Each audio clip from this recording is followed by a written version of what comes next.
Hello बच्चों, good afternoon. तो कल हम लोगों ने पढ़ा था प्रकाश का परावर्तन और हम लोगों ने दर्पण के प्रकार भी पढ़ चुके हैं, जहाँ पर हम लोगों ने पढ़ा था कि दर्पण दो प्रकार के होते हैं, समतल दर्पण और गोलीय दर्पण। फिर गोलीय दर्पण में हम लोगों ने देखे थे कि गोलीय दर्पण भी दो प्रकार के होते हैं, अवतल दर्पण और उत्तल दर्पण। तो आज हम लोग गोलीय दर्पण से संबंधित कुछ महत्वपूर्ण परिभाषाएं हैं जिनको एक एक करके जानेंगे। ठीक है बच्चों, तो आज हम लोग स्टार्ट करने जा रहे हैं गोलीय दर्पण से संबंधित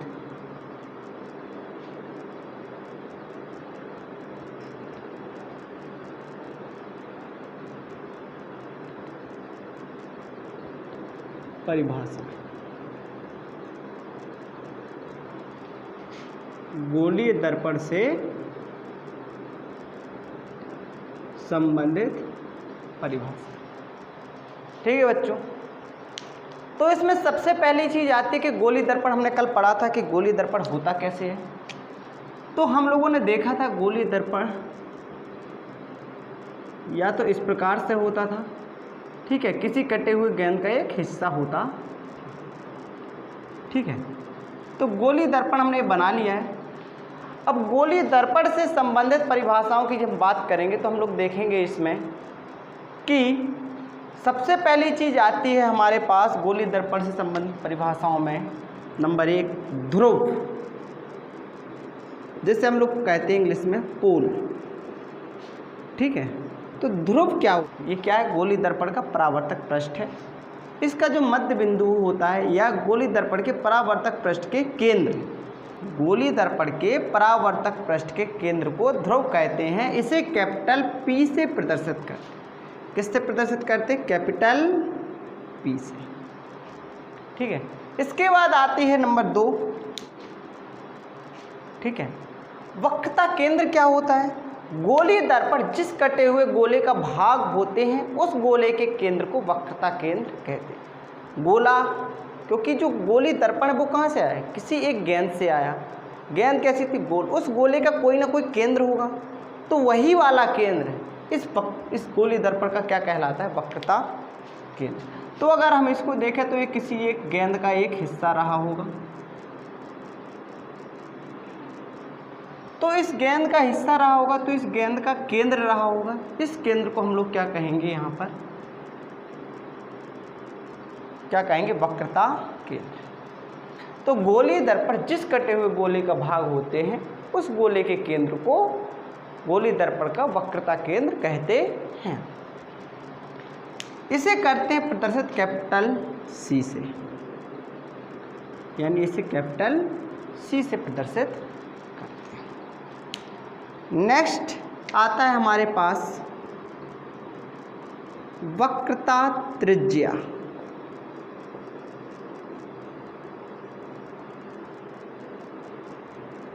वक्रता त्रिज्या। ठीक है, वक्रता त्रिज्या क्या होती है?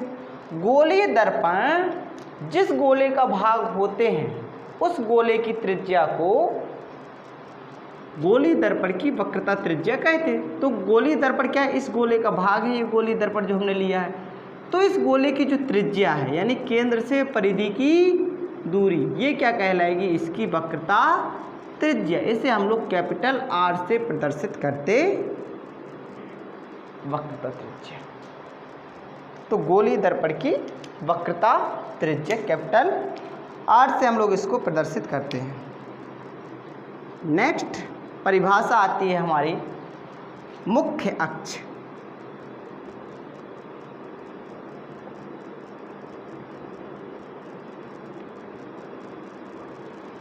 मुख्य अक्ष क्या होता है? तो गोलीय दर्पण में वक्रता केंद्र तथा ध्रुव को मिलाने वाली रेखा, एक रेखा खींचे जो किसको? वक्रता केंद्र और ध्रुव को मिलाए। इन दोनों को मिलाने वाली जो रेखा होती है, ये रेखा जो बनेगी ये कहलाएगी गोलीय दर्पण का मुख्य अक्ष। क्या कहलाएगी? गोलीय दर्पण का मुख्य अक्ष। तो वक्रता केंद्र तथा ध्रुव को मिलाने वाली रेखा गोलीय दर्पण का मुख्य अक्ष कहलाती है। ठीक है बच्चों।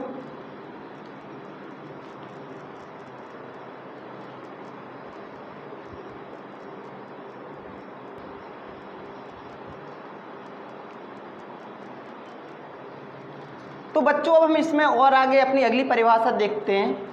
तो हमारा अगला पॉइंट आता है मुख्य फोकस। नंबर 5, मुख्य फोकस।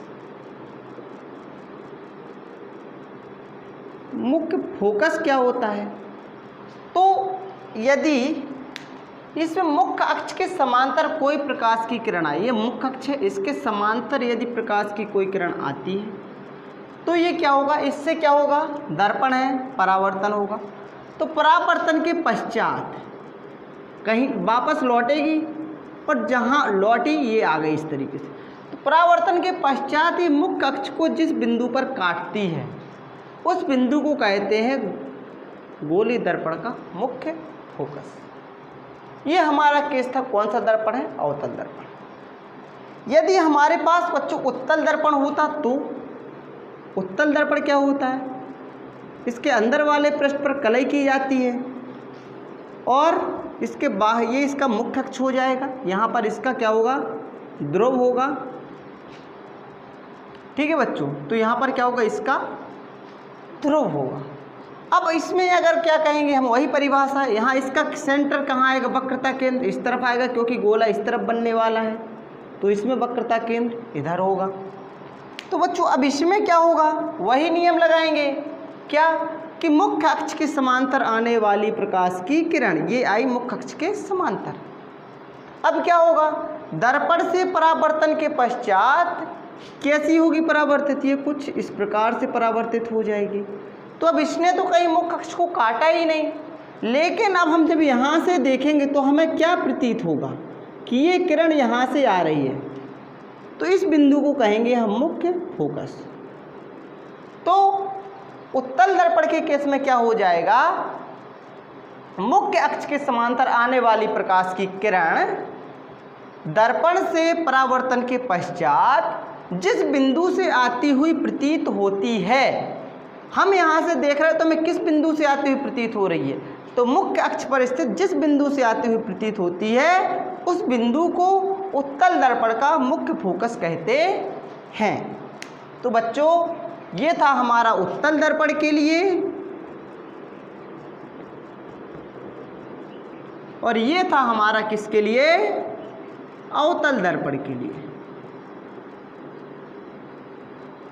तो एक बार अगर हम फिर से रिवाइज करवाएं आपको, तो मुख्य फोकस क्या है, वेरी इंपॉर्टेंट है, तो इसको अच्छे से समझ लीजिए कि मुख्य अक्ष के समांतर आने वाली प्रकाश की किरण दर्पण से परावर्तन के पश्चात मुख्य अक्ष को जिस बिंदु पर काटती है अथवा मुख्य अक्ष के जिस बिंदु से आती हुई प्रतीत होती है उस बिंदु को गोलीय दर्पण का मुख्य फोकस कहते हैं। बच्चों समझ में आ गया होगा। अगली परिभाषा आती है हमारी परिभाषा नंबर 6 कहें अगर हम लोग, तो फोकस दूरी। फोकस दूरी बच्चों, फोकस दूरी क्या होती है, तो गोलीय दर्पण के ध्रुव तथा मुख्य फोकस के बीच की दूरी, ध्रुव ये है, मुख्य फोकस ये है, इन दोनों के बीच की जो दूरी होती है उसे हम लोग कहते हैं फोकस दूरी। यानी ये जो दूरी है ये कहलाएगी हमारी फोकस दूरी और इसे स्मॉल f से प्रदर्शित करते हैं। इस वाले में क्या हो जाएगी, ये दूरी हो जाएगी यहाँ से यहाँ तक की, इसे स्मॉल f से प्रदर्शित करते हैं। तो बच्चों फोकस दूरी को किससे प्रदर्शित करते हैं, स्मॉल f से। ठीक है बच्चों, तो ये हमारी कुछ आवश्यक परिभाषाएं हो गई हैं जिनको जानना हमें बहुत बहुत आवश्यक था। ओके, तो अब हम लोग चलते हैं अपने अगले टॉपिक की तरफ। बच्चों अब हम लोग पढ़ने जा रहे हैं, हमारा नेक्स्ट टॉपिक है गोलीय दर्पणों द्वारा प्रतिबिंब बनाने के नियम। तो हम लोग देखेंगे कि आखिर क्या नियम है कि हम गोलीय दर्पण से प्रतिबिंब कैसे बनता है, उसके लिए हम कौन कौन से नियम अप्लाई करने वाले हैं, तो हम उन नियमों को देखेंगे। तो हमारे पास रूल नंबर 1 है, यानी नियम नंबर 1 है बच्चों। तो पहला नियम कहता है कि गोलीय दर्पणों में मुख्य अक्ष के समांतर आने वाली प्रकाश की किरण दर्पण से परावर्तन के पश्चात मुख्य फोकस से होकर जाती है अथवा मुख्य फोकस से आती हुई प्रतीत होती है। तो बच्चों देखेंगे हम लोग कि नियम नंबर 1 क्या कह रहा है कि गोलीय दर्पण, कोई भी हम गोलीय दर्पण ले लिए, मानिए ये हमने कौन सा ले लिया, एक अवतल दर्पण। इसमें हमारा मुख्य अक्ष ये होगा, यहाँ पर क्या होता है, ध्रुव होता है, यहाँ पर इसका कहीं वक्रता केंद्र होगा, इस गोली का केंद्र, इसके बीचों बीच C और P के बीच में होता है हमारा मुख्य फोकस। तो नियम नंबर 1 क्या कहता है कि गोलीय दर्पण में मुख्य अक्ष के समांतर आने वाली प्रकाश की किरण, कि जो प्रकाश की किरण मुख्य अक्ष के समांतर आ रही है, ये जब दर्पण से परावर्तित होगी तो मुख्य फोकस से होकर जाएगी इस तरीके से। तो मुख्य अक्ष के समांतर आने वाली प्रकाश की किरण दर्पण से परावर्तन के पश्चात मुख्य फोकस से होकर जाती है। अब हमने एक शब्द बोला था, आपने ध्यान दिया, आती हुई प्रतीत होती है। कहते सर आती हुई प्रतीत कैसे होती है बच्चों?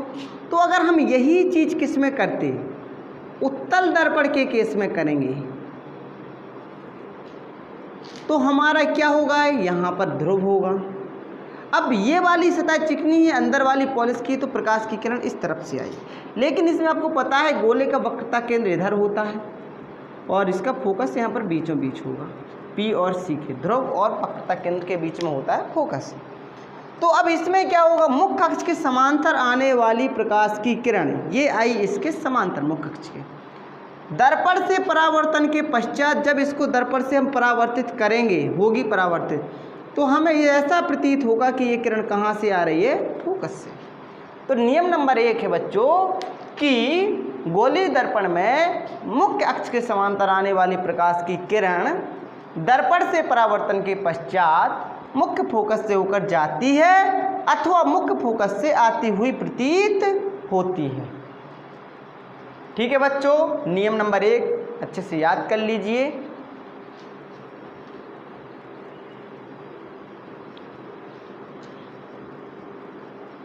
तो बच्चों हम लोग चलते हैं नियम नंबर 2 की तरफ। तो बच्चों नियम नंबर 2 क्या कहता है? नियम नंबर 2 इसका उल्टा है कि अगर हमने एक गोलीय दर्पण ले लिया, यहाँ पर इसका ध्रुव होता है P, यहाँ पर इसका वक्रता केंद्र हो गया, मध्य में इसका फोकस हो गया। अब नियम नंबर 2 कहता है कि अगर मुख्य अक्ष से होकर आने वाली प्रकाश की किरण, कोई प्रकाश की किरण मुख्य अक्ष से होते हुई दर्पण पर आए इस तरीके से, तो मुख्य अक्ष से होकर आने वाली प्रकाश की किरण दर्पण से परावर्तन के पश्चात मुख्य अक्ष के समांतर हो जाती है। तो परावर्तन होगा दर्पण से, उसके बाद वो मुख्य अक्ष के समांतर हो जाएगी। ठीक है बच्चों, तो नियम नंबर 2 कहता है कि मुख्य फोकस से होकर आने वाली प्रकाश की किरण दर्पण से परावर्तन के पश्चात मुख्य अक्ष के समांतर हो जाती। अगर हम उत्तल दर्पण का केस देखते,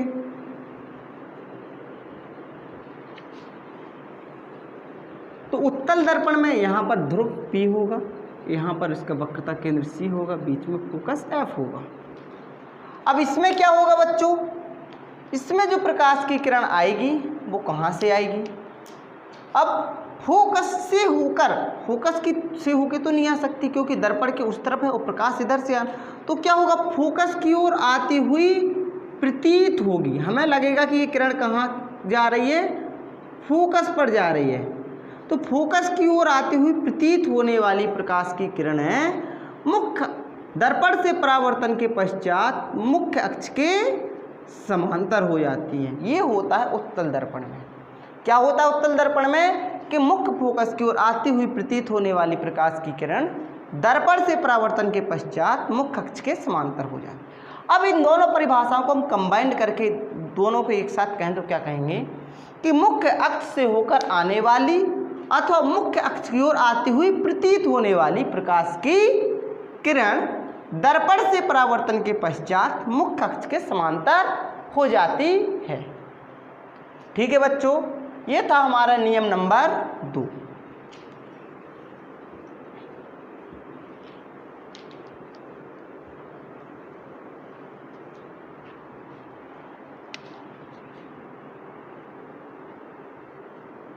तो बच्चों अब हम लोग देखते हैं नियम नंबर 3। ठीक है, तो नियम नंबर 3 बहुत सीधा सा नियम है। अगर हम गोली दर्पण लेते हैं, आपको पता हो गया होगा अच्छे से, यहाँ पर क्या होता है इसका ध्रुव, इस गोले का केंद्र इधर गोला बनेगा तो इस तरफ केंद्र सी इधर माने, अगर यहाँ पर होगा इसका फोकस, मध्य में वक्रता केंद्र और ध्रुव के मध्य में होता है फोकस। अच्छे से इस बात को याद रखिएगा। तो अब इसमें क्या है, नियम नंबर 3 कहता है कि अगर कोई किरण प्रकाश मतलब हमारी कहाँ से आए, वक्रता केंद्र से होते हुई आने वाली प्रकाश किरण, 10 वक्रता केंद्र से होकर आने वाली प्रकाश की किरण दर्पण से परावर्तन के पश्चात, दर्पण से क्या हुआ इसका परावर्तित होगी तो वापस उसी मार्ग से लौटेगी जहाँ से आई थी, जैसे ऐसे आई थी तो ऐसे ही वापस चली जाएगी। ठीक है बच्चों, तो नियम नंबर 3 क्या कहता है कि वक्रता केंद्र से होकर आने वाली प्रकाश की किरण दर्पण से परावर्तन के पश्चात उसी मार्ग से वापस लौट जाती है। अगर यही हमारा कौन सा दर्पण होता, उत्तल दर्पण, क्योंकि दोनों के लिए यही नियम लगेंगे। तो बच्चों उत्तल दर्पण में क्या होगा, यहाँ पर हमारा ध्रुव P था, इसका वक्रता केंद्र इधर होगा, मध्य में फोकस F होगा। अब इसमें क्या होगा, प्रकाश से वक्रता केंद्र की ओर, जो हमारा वक्रता केंद्र है उसकी तरफ वास्तव में प्रकाश की किरण जा नहीं सकती, लेकिन तो क्या होगा, वक्रता केंद्र की ओर आती हुई प्रतीत होने वाली, वक्रता केंद्र की ओर आती हुई प्रतीत होने वाली प्रकाश की किरण दर्पण से परावर्तन के पश्चात उसी मार्ग से वापस लौट जाती है। तो अब हम इन दोनों को एक साथ कहें तो कैसे कहेंगे कि गोलीय दर्पण में वक्रता केंद्र से होकर आने वाली अथवा वक्रता केंद्र की ओर आती हुई प्रतीत होने वाली प्रकाश की किरण दर्पण से परावर्तन के पश्चात अपने उसी मार्ग से वापस लौट जाती है। ठीक है बच्चों, अब हम लोग चलते हैं नियम नंबर 4, जो कि प्रतिबिंब बनाने का आखिरी नियम भी है। ठीक है, तो नियम नंबर 4 एक सीधा सा नियम ये भी है, इसमें कुछ नहीं। अगर हम कोई दर्पण लेते हैं, ठीक है, तो इसमें इसका ये क्या होता है, मुख्य फोकस, मुख्य अक्ष होता है, यहाँ पर होता है इसका ध्रुव। तो नियम नंबर 4 कहता है कि अगर कोई प्रकाश की किरण ध्रुव पर आए, कहाँ पर आपतित हो, ध्रुव पर, तो ध्रुव पर आने वाली प्रकाश की किरण दर्पण से परावर्तन के पश्चात, दर्पण से परावर्तन के पश्चात इस तरीके से परावर्तित होती है कि जो हमारा मुख्य अक्ष के साथ आपतन कोण और परावर्तन कोण बनता है, ये दोनों परस्पर कैसे होते हैं, बराबर। अगर ये कोण थीटा है तो ये कोण भी थीटा ही होगा। क्या कि गोली दर्पण में ध्रुव पर आने वाली प्रकाश की किरण इस प्रकार परावर्तित होती है कि मुख्य अक्ष के साथ किरण आपतित किरण द्वारा बनाया गया आपतन कोण परावर्तन कोण के बराबर होता है। ठीक है बच्चों, इसके बाद हम लोग चलेंगे अगला, मतलब उत्तल दर्पण के लिए भी अगर हम लोग देखेंगे तो यही चीज़ उत्तल दर्पण में भी आपको देखने को मिलेगी। यहाँ पर इसका ध्रुव होगा P, यहाँ पर, ठीक है। तो उत्तल दर्पण में भी यही चीज़ होगी। कहाँ पर प्रकाश की किरण आए, अगर ध्रुव पर आती है तो जो कोण इसने अगर ये थीटा बनाया तो इस प्रकार से परावर्तित होगी कि ये ये वाला कोण भी हमारा थीटा ही रहेगा। तो बच्चों आज हम लोगों ने पढ़े हैं गोलीय दर्पण से संबंधित परिभाषाएं और गोलीय दर्पणों द्वारा प्रतिबिंब बनाने के नियम। अब हम कल जानेंगे कि इन नियमों के प्रयोग से हम इन दर्पणों के द्वारा प्रतिबिंब कैसे बनाते हैं। आज के वीडियो के लिए थैंक यू। यदि आप लोगों को मेरा वीडियो पसंद आता है तो मेरे चैनल को लाइक करें, मेरे चैनल को सब्सक्राइब कीजिए, वीडियो को लाइक कीजिए और शेयर कीजिए ताकि आप लोगों जैसे ज़्यादा से ज़्यादा बच्चे इस चीज़ को देख सकें, समझ सकें। ठीक है बच्चों, और हम लोग कल मिलेंगे, हम लोग सीखेंगे कि गोलीय दर्पणों द्वारा प्रतिबिंब कैसे बनाए जाते हैं। Thank you.